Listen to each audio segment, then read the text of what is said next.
Ni baru soalan.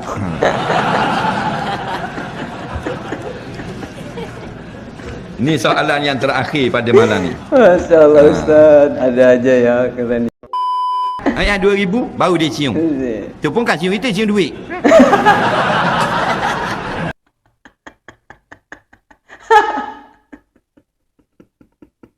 Bener.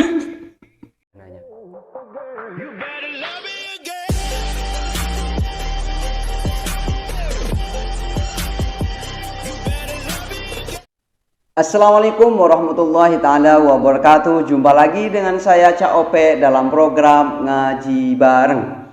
Apa kabar semuanya? Saya harap semuanya baik-baik saja, tetap dalam lindungan Allah Subhanahu wa taala. Amin amin ya rabbal alamin. Pada kesempatan kali ini ataupun program Ngaji Bareng pada kesempatan kali ini kita akan melanjutkan video yang kemarin ya, karena kemarin itu saya tangguhkan atau saya hentikan karena ada keperluan ya, sehingga tidak memungkinkan untuk menyelesaikan program Ngaji Bareng yang kemarin, yang mana program pada saat itu yang mengisi yaitu Ustadz Azhar Idrus, yang mana di situ banyak pertanyaan-pertanyaan yang kelakar, pertanyaan-pertanyaan yang seronok, yang seru ya, sehingga saya itu tidak mau ketinggalan lanjutan dari video ini, sehingga saya itu penasaran banget seperti apakah pertanyaan-pertanyaan berikutnya, apakah tetap seru, apakah tetap banyak manfaat yang bisa saya ambil dan sebagainya. Dan yang pasti bagi teman-teman yang mau ngaji bareng ataupun yang mau melanjutkan ngaji bareng yang kemarin, jangan kemana-mana, tetap di sini ya, ngaji bareng bersama saya. Seperti biasa bagi teman-teman yang mau ngaji bareng dengan saya, jangan lupa buka mata, buka telinga, dan buka hati. Dan bagi teman-teman yang mau menonton video aslinya, silahkan kunjungi link di bawah deskripsi ini. Dan bagi teman-teman, yuk kita mulai. Bismillahirrahmanirrahim. Don't go anywhere, stay here and check it out. Ibu bapa, datuk nenek dan adik kandung saya telah meninggal dunia. Bolehkah dikatakan tiap-tiap hari saya sedekah Fatihah pada mereka? Soalannya, apakah saya mesti baca satu kali Fatihah untuk satu orang, atau bolehkah saya baca satu kali Al-Fatihah untuk semuanya, termasuk untuk diri saya sendiri? Jawabnya ikut suka, tak ada masalah. Sekali seorang ke atau sekali untuk semua, insya-Allah yasilu sawabuha biiznillahi subhanahu wa ta'ala. Orang bertanya kepada Al-Fadhil Syekh Dr. Wahbah Zuhaili, jikalau kita membaca satu ayat kemudian kita hadiahkan kepada seseorang, adakah sampai pada seseorang dan kita dapat juga? Jawabnya pendek, insya-Allah yasilu sawabuha biiznillah, sampai pahalanya sama ada kepada orang atau orang yang membaca. Nampak? Tak ada masalah. Jadi sebenarnya Allah ini Allah inilah yang kaya daripada alam ini. Sebab tu pahala-pahala yang Allah beri tidak sebagaimana ganjaran yang disediakan oleh makhluk. Orang kerja dengan kita, kerja banyak gaji sikit, kerja banyak gaji sikit. Allah kerja sikit gaji banyak. Sebut subhanallah suti siapa bertambung boleh. Sebut pula Allahu akbar lagi bertambung pula boleh. Solat 2 rakaat sunat subuh mahal pada dunia dan isi dunia Tuhan bayar di akhirat nanti. Maka bila orang tanya Syekh Ibn Hajar, dah kalau kita hadiah ke orang kita dapat tak? Ya, tidak kurang sedikit pun orang yang menghadiahkan. Soalan seterusnya. Okey. Boleh tak orang bukan Islam belanja orang Islam buka puasa? Boleh. Dan yang tak bolehnya makanan itu haram. Kalau makanan tu haram, Tok Imam belanja tak boleh. Tok Imam kata petani saya belanja belaka buka puasa, karung singgang tak boleh. Jadi enggak apa-apa ya. Kalau orang kafir boleh. Dalil orang kafir memberi hadiah makanan seperti memberi hadiah susu dan demak atau dadih kepada Rasulullah, dibawa daripada Syam, Nabi terima dan Nabi makan. Yang tak bolehnya beri benda yang haram.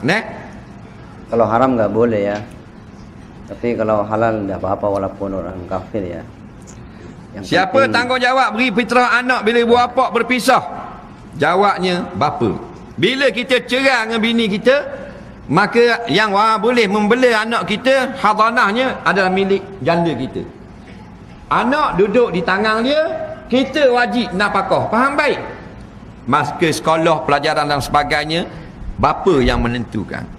Yang tak kena sini jera, ayah tanggung BPT bulan-bulan. Tapi sekolah mana-mana mak berkuasa. Hak ni haram. Faham? Bukan mak menentukan sekolah pelajaran dengan siapa, ayah menentukan. Faham? Kerana ayah bertanggung memberi nafkah. Mak hanya duduk bersama anak. Jadi zakat fitrah masih kena kepada ayah. Soalan seterusnya, bolehkah pasangan suami isteri jimak pada malam Syawal? Kerana ada orang yang mempertikaikannya. Ada orang kata haram jimak malam raya. Ada hadis tak larang? Tak ada. Bila tak ada hadis yang melarang, di manakah? Al-aslu fi kulli syai'in al-ibahah. Asal bagi tiap-tiap suatu adalah harus dulu. Nak kata tak boleh, ja'ad dalilu, mesti datang dalil. Dah mana dalil? Nak asal harus dulu. Nak pakai baju harus. Kerja harus. Makan harus. Dah kerja kata jadi haram, kemudian bila makan tu jadi haram, makan orang punya baru jadi haram. Nak asal harus. Tak ada masalah. Mu nak jimak malam raya, jimak masa bunyi bedil, tak ada masalah. Nak nak semayang lele dah pergi jimak. Dalam kitab fiqh kata, bila kita nak semayang dengan nak makan. Nak semayang, nak makan, maka afdal makan dulu. Sebab kalau kita pergi semayang, kita pergi teringat makanan. Betul tak? Betul. Lepas tu Nabi kata jangan semayang dalam keadaan bertolak-tolak dengan makanan atau berhadas. Faham? Nak kecing ni ke nak mayang dulu? Ke nak kecing? Tu imam takbir dah tu. Kecing dulu. Kalau kita pergi gak dapat paliat jemaah, tak dapat. Masuk dalam semayang, nak kecing. Nak kecing. Faham? Bahaya juga ya? Sampai kepada bab jimak. Siapa yang nak semayang tapi hati ingin sangat kepada jimak dulu jika waktunya masih luas. Faham tak? Walaupun meninggalkan solat berjamaah. Nak tu bila kau Allah Allahu akbar, bini panggil bang juga contoh. Tu bila kau mak dah tu. Nak tu siap pun pergi jimak dulu. Sebab apa? Bila tu lega hatinya. Kalau tidak, dia masuk kat dalam semayang, maka hati teringat bini ke teringat Allah? Teringat bini lah. Jadi tak juga harap semayang dia. Bahkan dalam semayang sekalipun, kalau maknanya mengatuk sangat, tak boleh nak baca dah, kena berhenti semayang. Kena tidur dulu sekejap, semayang semula. Atau terlalu rasa nak kecing. Nak semayang, nak kecing. Nak semayang, nak kecing. Kalau rasa sedikit, teruskan semayang. Tapi kalau kecing ketik-ketik, berhenti semayang, pergi kecing. Tak? Dah kalau dah masuk dalam semayang, dah masuk dalam semayang, tak boleh jimak. Allahu akbar. Atau baca Fatihah, pergi rokok, pergi jimak dulu lah, tak boleh. Haram. Kerana itu bukan darurah. Tetapi kalau belum selesai lagi takbir, boleh. Nak tok bila qomat, tok imam pun masuk dalam saf. Rapat saf, betul saf. Tok imam pun ngadak kiblat. Allah. Jimak dulu lah. Tok imam tu baik. Makruh saja, tidak haram. Pasal tak masuk lagi dalam semayang. Faham tak? Hebat ustaz ini ya. Jadi dengan jawapan ini, boleh sajalah malam raya, petang raya. Tak. Yang dilarang datang dalam nas bila jimak? Lagi puasa. Siang hari ketika berpuasa bulan Ramadan, ketika ihram haji ataupun umrah, ketika haid ataupun nifah. Faham? Itu saja yang haram. Tak? Yang lain tak ada masalah. Soalan seterusnya kita ada 19 minit lagi.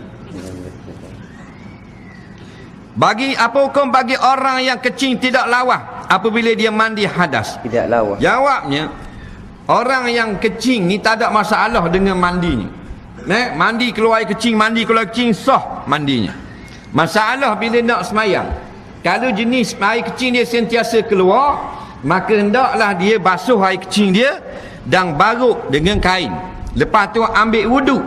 Bila dia semayang keluar air kecing, sah pada sisi syarak, kerana dia orang darurat. Tetapi kalau tidak kecing, molek je balutangnya, tidak wajib ambil wuduk yang baru. Tak? Inilah orang yang kecing tapi sah semayang. Kecing keluar, sah semayang. Dengan syarat basuh dan ambil wuduk dan letak kain. Macam orang yang daimur ketuk sokmo. Nak, cuma dia tak boleh jadi imam. Melainkan bagi orang yang ketuk belugak. Makmum semua ketuk, tok imam ketuk juga. Asal. Nah, ada orang yang ketuk seminit 3-4 kali, maka tak ada ruang dalam hidupnya untuk solat. Kalau tidak diberi keuzuran, betul tak? Dipanggil penyakit daimur sentiasa ketuk. Seminit. Kalau perempuan itu mungkin pakai softtek ya. Kalau laki-laki kan dikasih kain itu ya, zakarnya itu kan. Kalau perempuan mungkin harus pakai softtek ya, sebagaimana orang haid itu ya. 40 kali. Tak boleh nak semayang, maka harus pada syarak dia seorang saja, tak boleh menjadi imam.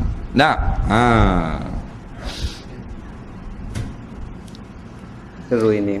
Pernah ada seorang mengatakan negara kita tak boleh melaksanakan hukum hudud lagi kerana ramai masih yang lemah iman. Jawabnya, kita kena berusaha supaya boleh laksanakan. Bukan makna nak laksanakan hari ini ataupun esok. Kalau kita kata kita masih lemah, kuatkan. Kalau kita masih kekurangan ahli, orang yang pakar, maka sediakan pakar.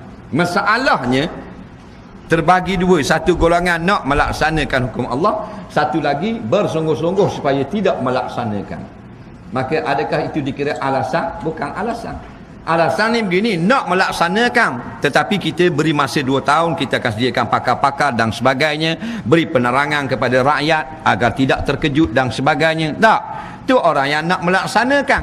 Tapi satu pihak pula kata kita tidak akan benarkan sampai bila pun. Nampak? Adakah ini alasan? Maka dia akan jawab di hadapan Allah Subhanahu Taala nanti.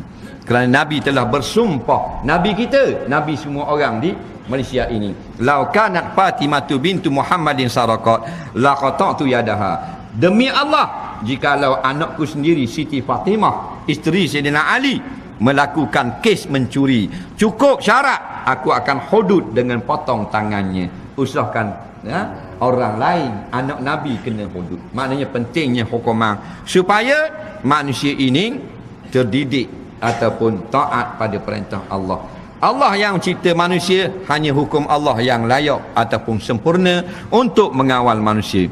Tak, kerana bila selain pada hukum Allah, ia adalah nafsu semata-mata. Maka kita lihatlah sekarang, ragu makin banyak makin sedikit. Makin banyak curi, makin banyak rapak, sambung, bunuh makin banyak. Itulah manusia-manusia yang rosak imannya. Mereka akan cari jalan supaya macam mana nak kurangkan jenayah, bertungku lumus, bermesyuarat dan sebagainya. Macam mana nak kurangkan penjenayah, macam mana nak kurangkan akan kes ragut dan sebagainya. Tetapi tidak sekali-kali untuk balik melaksanakan hukum Allah. Betul tak? Ini yang perlu kita bertaubat sekarang. Sama ada kita pemerintah atau rakyat, bertaubat kepada Allah. Kerana kata ulama sekarang, dosa yang paling besar umat Islam sekarang di zaman moden, membiarkan hukum Allah tidak dilaksanakan di dalam negara. Soalan seterusnya, kita ada 14 minit 13 saat.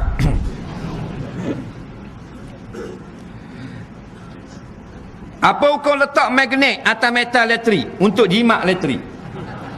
Jikalau maknanya kadar takrif itu sudah ringan ataupun memadai dan sepadan untuk rakyat, maka hukumnya tidak dibenarkan. Tetapi jikalau berlaku kezaliman, maka tidak ada ulama yang mengharamkan. Larangan mendaang hadis atas kubur, tapi macam mana makam Nabi, makam wali yang binaan atas kubur? Tarap tolong terangkan. Kubur Nabi tidak boleh dialih, itu hukum dia, dan boleh dibuat binaan untuk menjaga dan keselamatan dia. Adapun kubur lain pada Nabi tidak dibenarkan, melainkan kubur tuang punya tanah kuburan. Faham? Jadi kubur tu kubur tanah sabit, kubur tu tanah wakaf, tak boleh dibuat binaan. Soalan seterusnya. Banyak ya soalannya ya. Dibabat habis sama Ustaz ini. Keren ya. Saya selalu ke Kuala Terengganu dengan naik bas. Dan Mamang, bila siapa di bas stand, boleh tak saya buat solat jamak kosong? Dekat tempat saya nak pergi tu cabang 3, boleh. Orang Kuantan pergi Terengganu, maka musafir tak? Musafir lah. Pasal 138 batu. Sudah melebihi 56 batu. Nah, maka keluar daripada Kuantan. Siapa di Besarah, orang Bang Zohor boleh dah jamak kosong. Kemudian turun di bas stand Kuala Terengganu. Dia nak pergi cabang 3. Cabang 3 ni 2 batu daripada bas stand. Mukimnya lain. Mukim bandar Kuala Terengganu, mukim cabang 3. Jadi bas stand Kuala Terengganu dia masih lagi boleh jamak dan kosong. Nah, dan sampai di cabang 3 boleh ke tak? Sampai di cabang 3 tengok dulu dia nak pergi berapa hari di cabang 3. Nak pergi 3 hari atau kurang, maka boleh jamak kosong. Tak nak pergi 4 hari atau lebih, sampai di cabang 3 tak boleh lagi jamak kosor, kan dia sudah bernama pemukim cabang 3. Faham? Soalan seterusnya, ini harus hati-hati ya kalau yang sering perjalanan ya. apakah hukum peluk suami di depan family saya masa nak ambil gambar, masa raya atau masa kahwin? Kalau dalam Facebook guna pula, apa hukum guna duit SB untuk kahwin? Kalau tak guna, tak cukup pula. Apakah kelebihan isteri dapat dunia akhirat bila relakan dirinya bermadu? Ni baru soalan.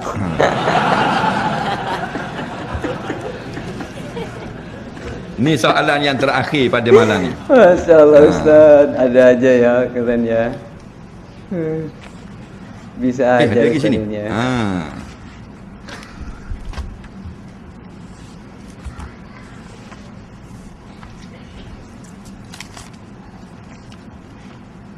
Duit KWSP atau sok-sok arwah kita beli kereta atau motor atau buat rumah, dapat ke pahala pada arwah?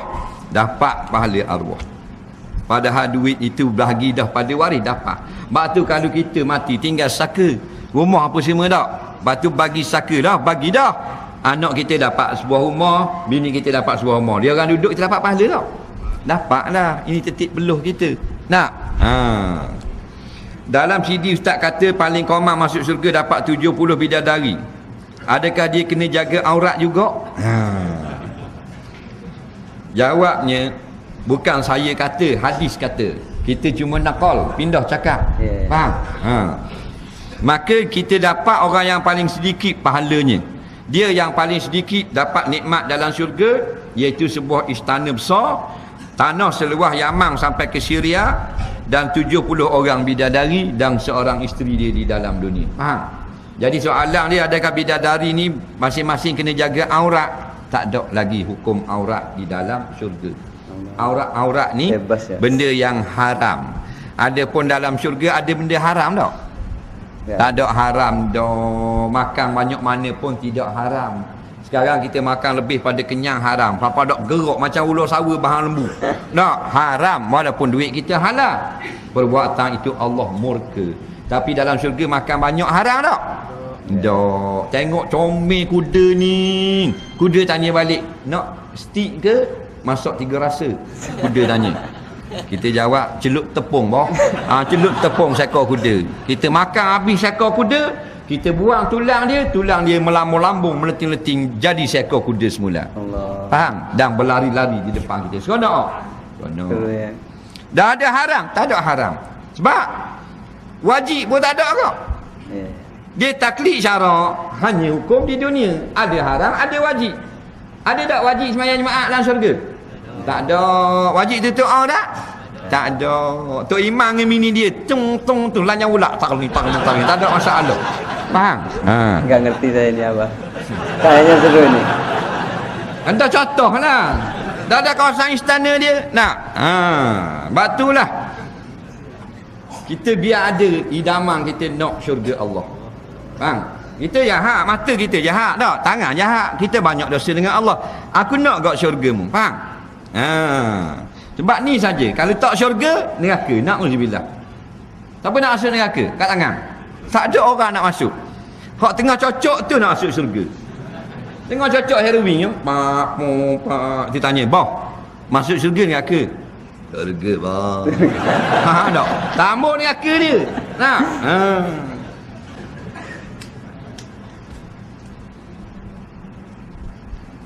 Banyak juga jemaahnya ini ya yang ngaji ya. jadi apakah kelebihan seorang isteri dapat di dunia akhirat bila relakan dirinya bermadu? Banyak sangat kelebihan. Yang pertama, redha suami. Sudah cukup. Mana-mana isteri yang suaminya redha, dalam hadis kata dakhalatil jannata ayyaba bin sya'at. Dia akan masuk dalam syurga pintu mana yang dia suka. Allah. Maka kalau seorang suami isterinya benarkan dia bermadu, suami itu suka tak dia? Redha tak? Tak ada tak suami marah? Tak ada. Faham? Suami ada marah? Tak ada. Mu jaga mu, aku tang kali aku tombok mu kan. Terajang mu, aku bunuh mu. Buat apa bang? Dah mu suruh aku kahwin seorang lagi? Ada.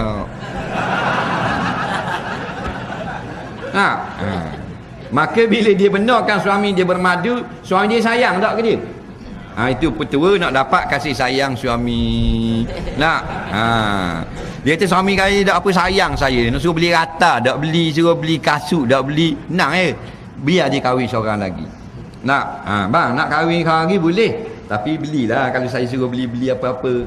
Dah nak beli benda, saya beli belaka kat awak. Saya tak mahu benda, saya nak 5 perkara je. Saya nak rata sorak, gelang sorak, lepas tu cicing sebetuk, kereta sebutir, wajah, rumah banglo sutir 3 tekak. Nak? Beres dulu. Beli lah ke dia. Nak? Jadi kalau tanya ganjaran itulah, carilah redha suami, bukan nanti bermadu. Dengan senyuman saja suaminya seronok tengok dia, dia dapat syurga. Pandai cakap saja menyedakkan hati suami. Suami kata, suami redha, maka balasannya syurga. Faham tak? Kuncinya perempuan harus mendapatkan Hukum guna duit perempuan, ASB untuk kahwin. Kalau tak guna tak aku pula. Ada 2 sekarang panel syariah tentang ASB. Satu mengatakan masih dipertikaikan, satu mengatakan sudah harus pada syarak. Jadi siapa yang nak menggunakan wang ASB-nya, silakan bertaklid pada panel syariah yang kedua yang mengatakan sudah bersih daripada nampak tak? Muamalat yang diragui. Apakah hukum peluk suami di depan polis masa nak ambil gambar masa raya ataupun mak berkahwin? Dengar molek-molek. Bila kita berkahwin, maka halallah suami dengan isteri. Tidak ada yang haram melainkan beberapa perkara yang datang hadis. Dah kalau berpeluk di khalayak ramai boleh, tapi tengok keadaan peluk gua ni. Berpeluk ambil gambar pegang gitu tak ada masalah. Jangan peluk macam peluk dalam bilik tu. Nampak tak? Main peluk kemas-keming itu geluling batin atas tika. Nak tok tua tengok pojeng. Tok tua, mak tok tua baru mati. Nak main peluk sama depan ayah tok tua. Ayah tok tua kata, "Nathan ni kau terajang, boleh sakit aku ni. Aku bini baru mati." Dia tengok keadaan, jangan sampai fitnah, jangan sampai mengkhairahkan. Faham? Tak ada masalah. Cium pipi suami pun boleh, cium dahi pun boleh. Tak, tapi jangan duduk saja, "Bang, cium bang. Bang, cium bang. Bang, cium bang." Nak, kakak ipar tengok pulugar. Nak, apa punya adik ipar gini. Nak, jadi orang pun bulu mata. Jadi kalau suami nak pergi kerja tak ada masalah. Suami nak pergi kerja cium pipi suami. Salah tak? Tak salah. Tapi biasa sekejap benda-benda gitu. Baru kahwin je. Nak? Dia lama dah kahwin tak jadi seterang gitu. Baru kahwin masa kita masuk dalam bilik bini kita salam pula kita. Pegang tak tangan? Pegang tangan. Tiung tak tangan kita? Tiung. Leni pegang tangan kita. Dia masuk bilik. Tengok ambuh. Dia lipat baju. Kita masuk. Yang. Atau orang puang. Dulu kita balik kerja dia cium pipi. Baru kahwin betul tak? Dia ni dah anak 6 balik cium pipi tau. Tak. Melaka hari gaji. Dia boleh gaji PBT dia. Yang 2,000 baru dia cium. Tu pun kan cium kita, cium duit. Tu orang puang. Bodoh. Benar. Jadi cium isteri, cium suami di depan khalayak ramai, jangan mengada-ngada. Kerana orang berbulu mata tengok. Tapi atas dasar kasih sayang biasa sudah memadai. Tak, untuk kita keluar berjalan dan sebagainya.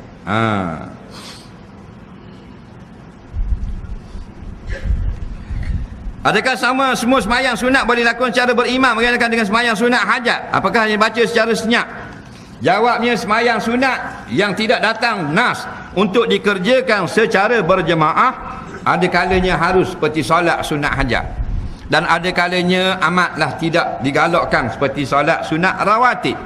Nah, dan bacaan secara senyap kalau solat hajat, tidak ada sebarang nah yang menetapkan bacaan dalam solat hajat. Batu kita ada, kerana pandangan ulama-ulama berbeza.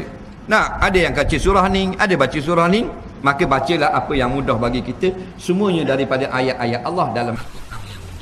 Soalan seterusnya, soalan terakhir di skeping tadi lagi. Banyak ya.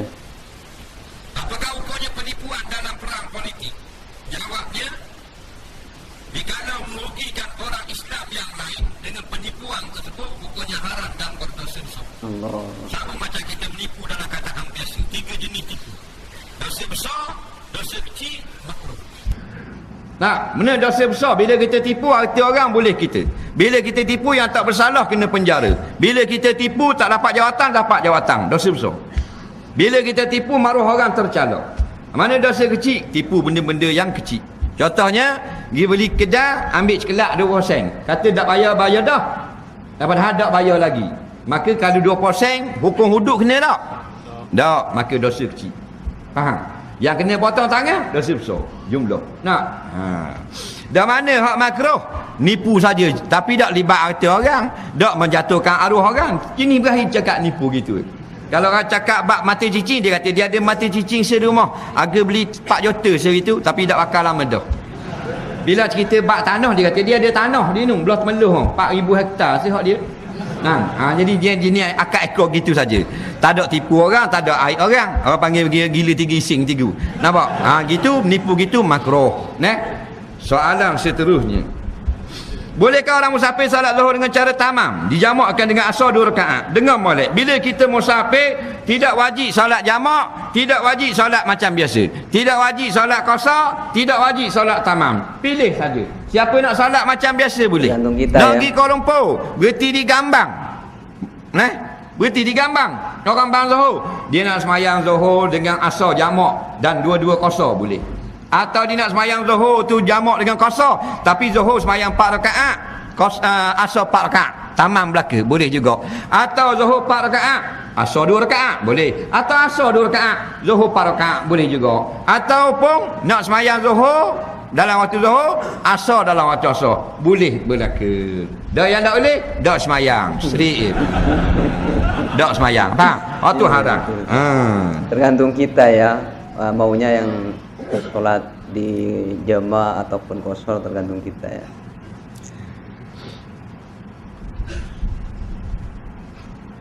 Ini lama. Berapa rakaat kalau perlu ditambah seorang yang terluput 1 rakaat solat jemaah ketika mengikut imam? 1 rakaat saja. Dia mari tu imam rakaat kedua dah main jemaah, maka lepas imam salam naik 1 rakaat. Sah jemaah dia. Dalam perang Khandaq, Nabi melakukan tipu helah. Lagu mana tipu helah ketika perang Khandaq? Iaitu meletakkan maknanya umpan di hadapan daripada parit. Untuk melihatkan keadaan tentera Islam yang ramai di seberang parit, supaya maknanya ketakutan daripada pihak musuh. Begitu juga dengan suruh penggalian parit yang lindung daripada bukit, supaya lepas daripada pihak berkuda lompat bukit, maka turun ke dalam parit. Ini adalah penipuan. Dalam peperangan, maka diharuskan menipu, tidak wajib bercakap benar. Ditangkap tentera Islam, lalu ditanya oleh tentera kafir, di mana gudang peluru? Tak wajib cakap benar. Kalau cakap benar, haram masuk neraka. Jadi boleh menipu. Gudang peluru dia belah timur, padahal belah barat. Itu bab penipuan dalam peperangan. Kemudian sebelum kita menutup, kita beri Bab 3 sejarah orang untuk aja bertanya dengan secara lisan. Belah kanan kita dulu seorang. Ya. Kerana kemarin 5 orang kita benarkan semalam di Cendor. Jadi ada orang hantar mesej di Kuantan Ninok juga soalan lisan. 1. Untuk jemaah ini ya, yang hadir. Gak bentuk tulisan.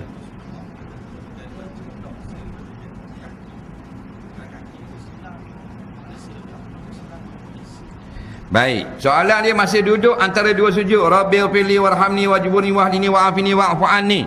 Jadi kaki kita mana molek? Kaki kita duduk macam getayat awal atau duduk straight gini? Silang gini. Yang afdalnya ialah kaki kita duduk lipat kaki kanan tegak begini dan kaki kiri duduk begini. Faham tak? Oh, ya. Gitu saja. Hak tengah pula satu soalan. Hak fardu ain terbaik.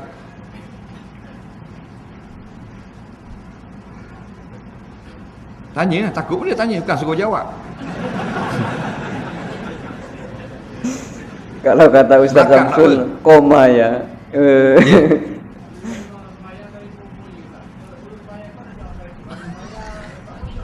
Ya. Dia tengah semayang, telefon bunyi. Kalau dia dah akad telefon, tak kosong. Jadi boleh dia nak akad telefon tengah semayang? Jawabnya boleh. Iaitu Rasulullah yang telefon. Kerana hukumnya apabila Nabi memanggil kita sedang semayang, wajib memutuskan semayang. Lain daripada itu tidak boleh, melainkan darurah sahaja. Jadi kalau telefon kita tak angkat, dia berbunyi, maka kita tutupkan bunyinya. Dibolehkan dalam semayang. Ni telefon contoh. Nak, bunyi keruk, kita pun angkat, mak tutup. Nak, maka tak ada lagi gangguan. Dibolehkan. Sebaik-baiknya tutup sebelum sembahyang. Tak, jangan pergi akad. Halo, aku duduk mayang ni. Boleh kira bodoh. Soalan seterusnya. Masuk CD ni. InsyaAllah Raya Haji nanti kita akan raya pada Jumaat. Ya. Ada tak mengatakan bahawa kalau kita dah semayang hari raya dan Baik, soalannya bila kita pada hari raya, hari Jumaat, bila kita semayang dah pagi tu raya, kita wajib tak semayang Jumaat tengah hari? Soalan yang ke 12,000 kali dah orang tanya soalan tu. Baik.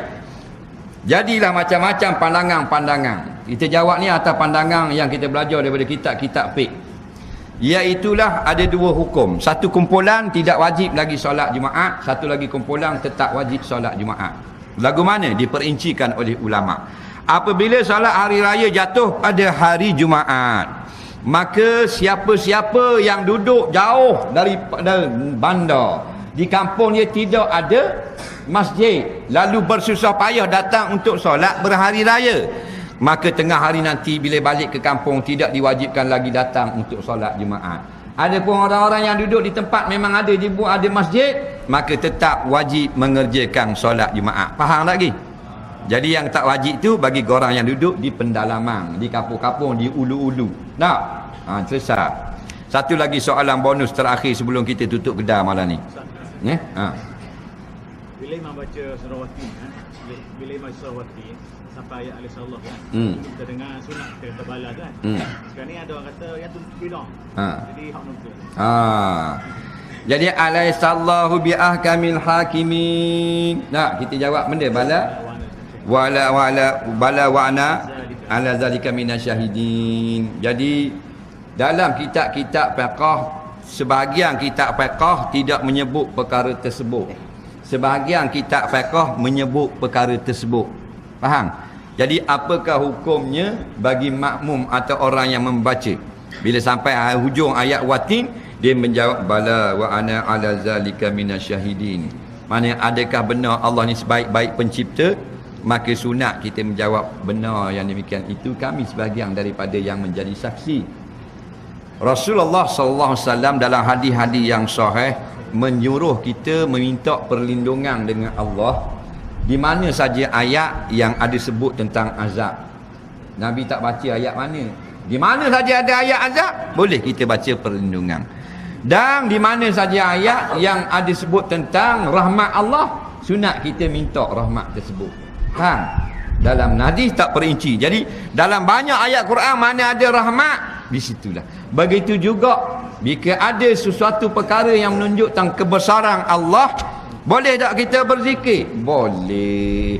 Dengar ayat tentang keindahan, kehebatan Allah cipta langit dan bumi, Tok Imam baca, sunat kita di belakang subhanallah.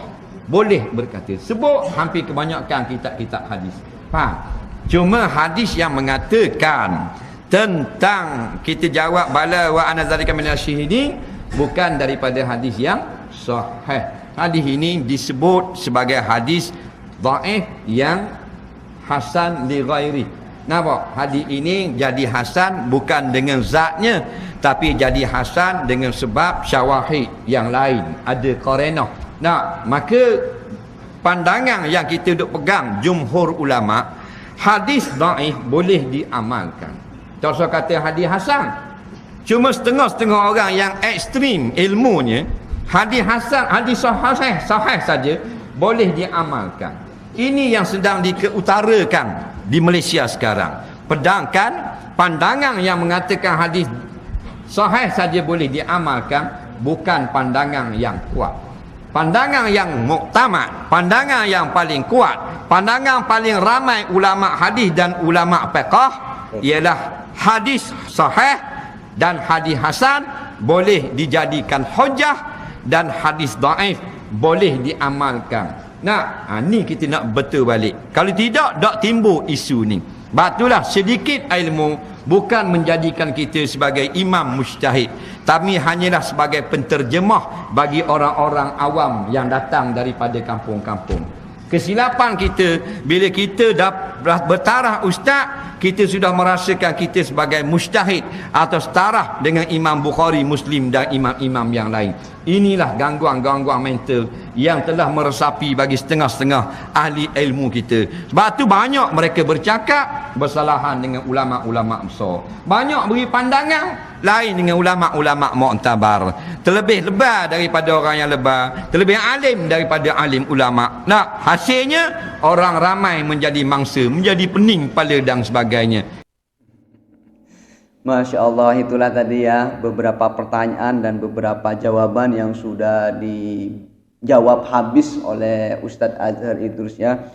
Memang luar biasa sekali Ustadz itu ketika menjawab pertanyaan-pertanyaan, baik pertanyaan yang bersifat hukum fardu ain, fardu kifayah, tentang sholat, bahkan tentang sejarah-sejarah sekalipun Ustadz itu menjawabnya seakan-akan Ustadz itu juga juga pernah membaca tentang sejarah yang jemaah tanyakan gitu, sehingga cara menjawabnya itu luas sekali dan sangat memuaskan sekali. Makanya bersyukur banget loh di Malaysia itu, dan saya terutama yang masih tinggal di Indonesia saat ini masih bisa ketemu sama sosok Ustadz Azhar Idrus ini, yang mana Ustadz ini luar biasa cara menjawabnya, cara memecahkan suatu permasalahan yang dibingungkan oleh banyak umat Islam di Indonesia ataupun di Malaysia ataupun di Singapura dan sebagainya. Dan jarang loh ada ustadz macam ini, jarang loh ada ustadz yang seakan-akan kitab itu atau hukum agama itu di luar kepala ya. Ustadz itu ahli banget dalam menjawab pertanyaan-pertanyaan dan dibabat habis loh. Masya Allah.